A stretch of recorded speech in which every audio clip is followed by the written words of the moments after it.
I was a careless sinner on board when the Titanic went down.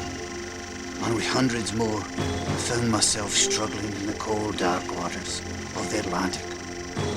The wail of the perishing, all the room was ringing in my ears, when there floated by me a man who called to me, "Is your soul saved?"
There are many stories about the Titanic, but the most puzzling of all is the story of John Harper.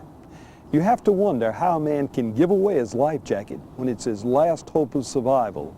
And how does he say goodbye to his little girl who'd lost her mother at childbirth? What kind of man continues pursuing his life's goal when the freezing waters have extinguished the ambitions of all others? How did he overcome fear when all about him men are dying in terror? On a night of death and destruction, how did he leave us a legacy of encouragement and victory? In 1997, I wrote a book about John Harper titled The Titanic's Last Hero. The next year, I went to England, Northern Ireland, and Scotland in search of what molded John Harper into a hero for the ages.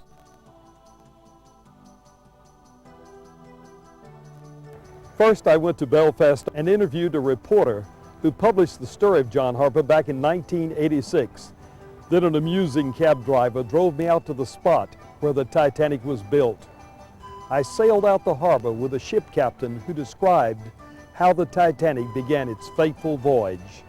Well, the Titanic story has always intrigued me, and to meet somebody like you who has actually written a book, a bestseller, about a passenger who lost his life on it and who you have put a lot of effort into tracing and documenting. I find it fascinating. I think the John Harper story is, I'm going to write this story over again now that you've come to see me. I think the line in the story has to be where he said women and children and the unsaved first. That is an incredible line. Apart from meeting the man in the water, for somebody to be so incredibly brave, but more than that, to be such a believer. I envy this man because I couldn't believe like that. I would have been running for the lifeboat. I don't think my faith would I'd be running for the lifeboat. It really is an amazing story. It's well in keeping with the Titanic tradition, because just 2 miles down the road from where we're sitting is the shipyard where it was built. When they built this ship, they surely weren't expecting it to sink, were they? No way, that ship was unsinkable. That's what Belfast has become known for now. We built unsinkable ships. This is what you would call Donegal Quay. This is all the quay where the ferries all go out of. She was built on the other side of that bridge.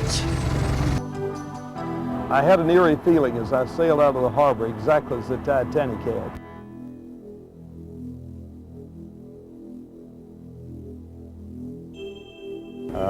We're just leaving Belfast now, coming down the River Lagan. This is, of course, where the Titanic was built, and she steamed out of here on her maiden voyage.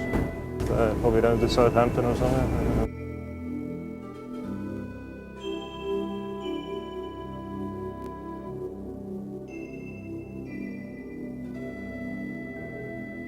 In Belfast, where the Titanic story began, I visited a sad reminder of how it ended. In front of the City Hall stands a monument to heroes like John Harper, who died in the most noble way a person can die, saving others.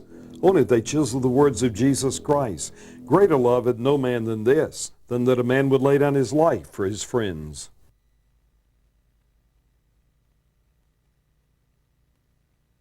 The closest I got to John Harper was when I visited with his grandchildren in Glasgow, Scotland. They provided fascinating insights into the life of their mother Nan and their grandfather, John Harper. I have a letter here which grandfather wrote to Jessie in 1906, later in the year when mother was born, because he was sent on a cruise in the Mediterranean. And it's a fascinating letter about his experience, not least that the night while he was writing the letter, the ship sprang a leak. And for a time they were not sure that they were going to reach shore. So it wasn't, the Titanic wasn't the first time he had the prospect of drowning. I have also here a copy of a letter which was sent to friends in this country by a member of the Moody Institute in Chicago, the church to which my grandfather was going, which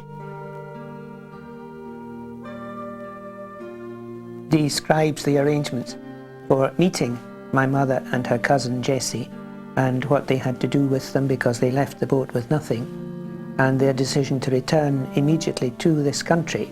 They didn't go to Chicago, they stayed in New York and came back immediately. It was something that she didn't really talk about. In this day and age, this modern day and age, a 6-year-old and all sorts of other people would have been counselled for that experience. In those days, I think it was a case of it's over and done with, it's something we don't want to remember, let's not talk about it. And she didn't talk about it. One of the things that I know that she did say many years ago, it came out in conversation, that she did not like still water. She didn't mind being beside rivers which were running, but to be beside something that was still water. And I think that may well go back to the time of the Titanic, because I believe the water when the Titanic went down was very still. And that is one of the things which we remember. Mother herself trained at a Bible college in London and went to work in a medical mission in a slum area in London, where people were very poor and not at all well off and had no money to pay for medical care or anything. I think she was just a very good minister's wife who took a full part in church activities, leading women's groups. Even when they came up to Glasgow when she was 80, she still had hopes of being well enough to do something like a house group. If I could sit and talk to my grandfather now, I'd probably ask him why he died at 39, because 39 is not old. But then there's a purpose in that as well.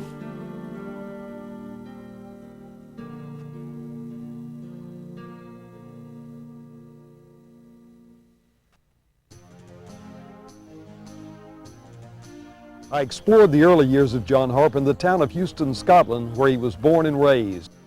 And it amazed me that an ordinary man from an humble Scottish village, raised without what we consider an adequate education and beset by many troubles, would one day become a world-famous hero. We drove out to the old stone house where Harper was born on the 29th of May, 1872. John Harper's brother George wrote of the family's hardships. My father had a drapery business in the village of Houston, which did not yield a very large income, notwithstanding the problem of bringing up 6 of a family. In Houston, boys went to work at 14 or 15, meaning Harper had to get most of his education later in life. Jim Wiley located an antique slide projector and 3-inch square slides that described Harper's early years. And these contain historical records of John Harper. This is a view of Houston taken from one of the high points. This slide shows the house in which John Harper was brought up, where John Harper was taken and where he was confronted with the claims of Christ. We now have the interior of the Free Church in Houston, where it's reputed John Harper came to know the Lord. John Harper here is depicted as a young man as he prepares to preach in the open air. The centre of the town of Bridge of Weir, another small town where John Harper preached, called Kilbarchan. John Climie wrote, at the outset of his career, he dreamed of no church pulpit. If he found an empty street corner, that was his pulpit, and he made full use of it.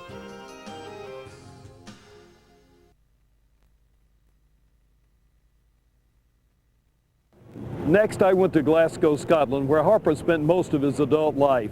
I visited the church he once pastored, talked with some of the members and the present pastor.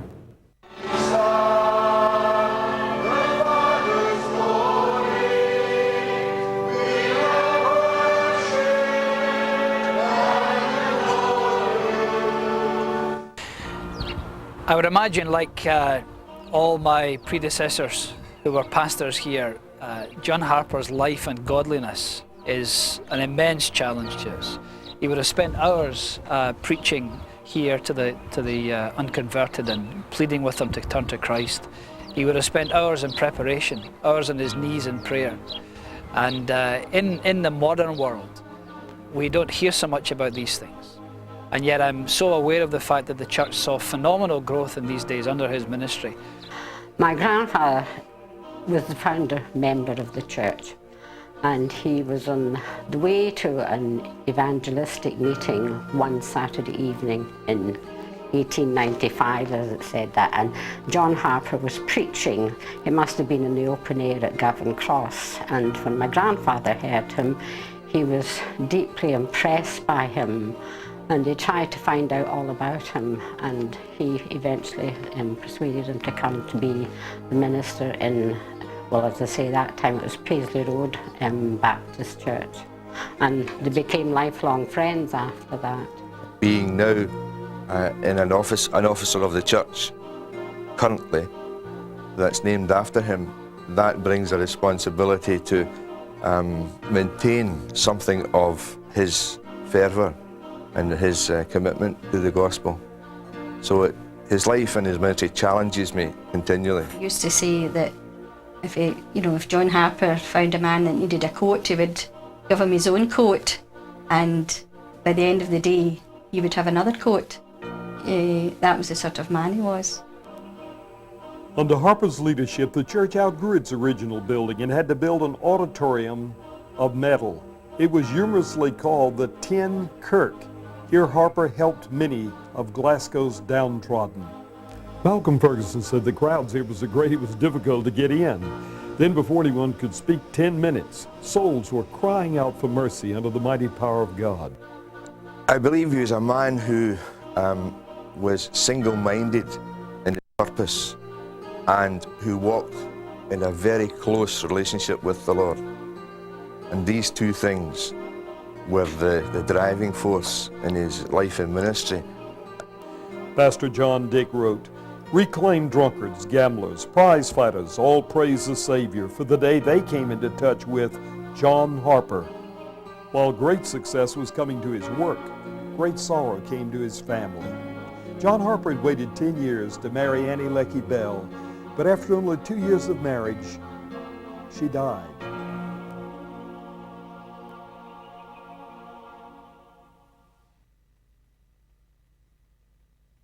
In 1910, 2 years before his trip on the Titanic, John Harper was called to a much larger church in London, England.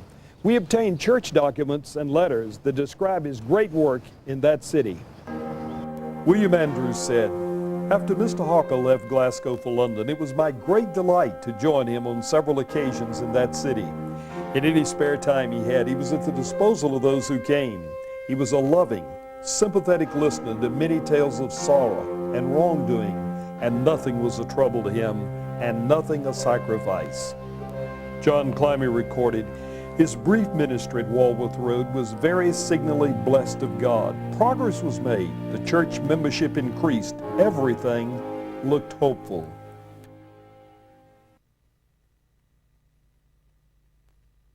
Contacts in Chicago and letters from the early 1900s tell the story of Harper's incredibly successful work here in the United States. John Harper wrote to Livingston saying he had held 23 meetings from Sunday through Friday since his arrival in the city. He described Chicago as a superficial, godless city. In another letter, Harper said the revival, which began in Scotland, was continuing in Chicago. The Moody Church paid off a considerable debt during Harper's meeting. John Harper was so popular with the people of Chicago that he was invited to return quickly. Arriving home in London in January 1912, he booked passage back to America only 3 months later.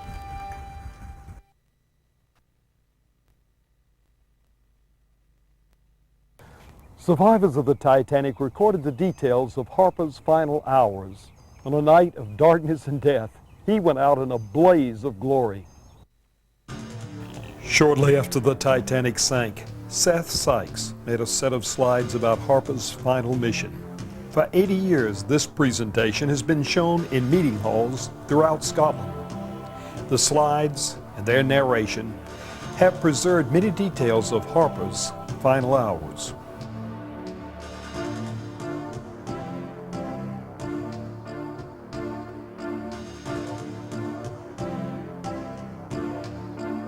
That meeting, when a young man was sitting in there by the name of Willie Burns, and he was taken aback when someone else stood up and warned John Harper not to travel on the Titanic because he felt that some mishap would come.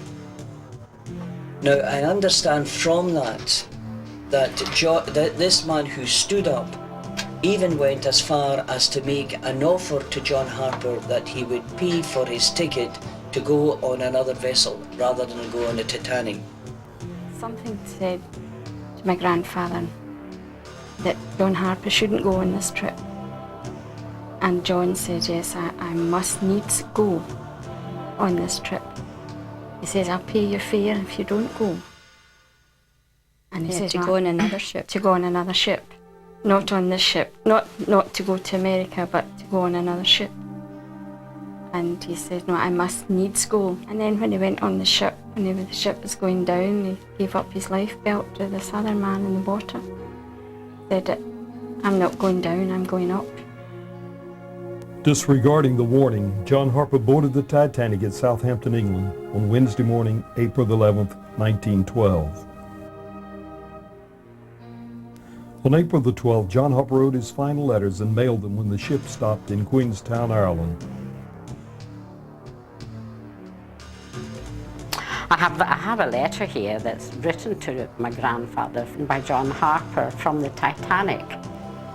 My dear brother Livingston, I am penning this little note just before we sail into Queenstown. Thus far, the passage is all that can be desired. I will be remembering you daily and will expect a long letter waiting for me when I get to the Moody Church. Your affectionate pastor, John Harper. 11th of April, the year of our Lord, 1912.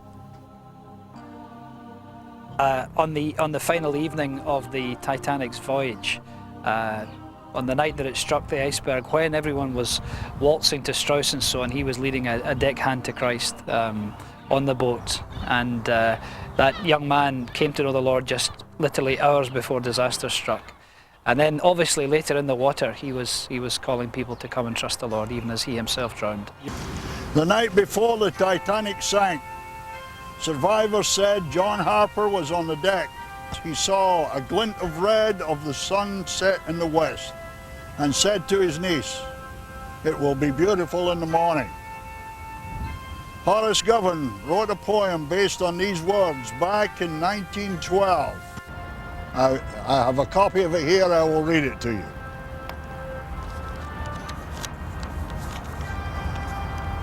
"Oh, fair must it be in the morning when the sunset enkindles the west, and the clouds in their golden adorning creep quietly down to their rest. Rest we like them in the hope that the dawn, calm and resplendent, comes marching on. Dear is the tale in the morning, and sad is the wail of the tide, when the hand of the Ice King unwarning tears open the vessel's side, and into the depths of the ruthless deep thrust multitudes fast in their final sleep. By 8 p.m., Stewart Collette said Harper had finished his evening's devotions and had gone to sleep. At 11:40, the Titanic collided with an iceberg. The next morning, a passenger on the rescue ship took this picture of it. Harper woke up and took his daughter Nan and cousin Jessie to a lifeboat. In 1986, Nan related this experience on British radio.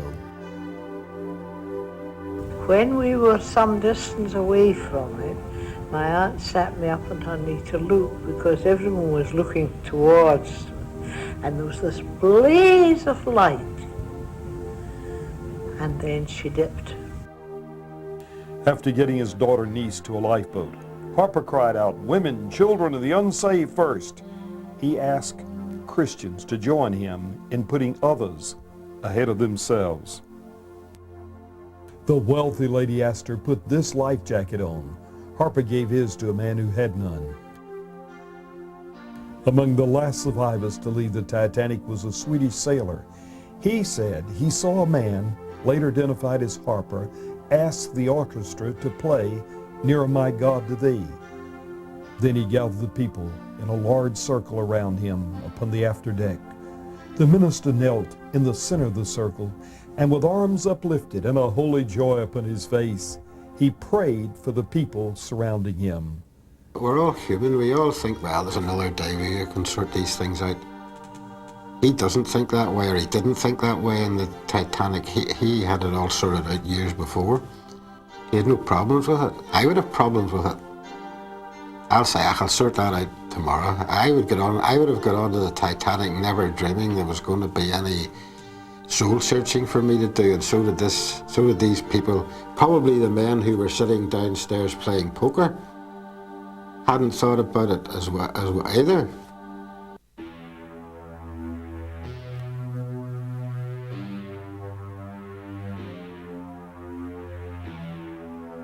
I treasure a pamphlet John Harper's grandson gave me. It was published in England a short time after the Titanic went down. It contains writings by a man who stood up in the YMCA at Hamilton, Ontario, Canada, and identified himself as John Harper's last convert. The wail of the Persian, all the room was ringing in my ears, when there floated by me a man who called to me, "Is your soul saved?" In that desperation, I cried to Christ to save me. I believed and was saved. I would like them to think about the message which he was prepared to preach, right up to the point when he knew he was drowning.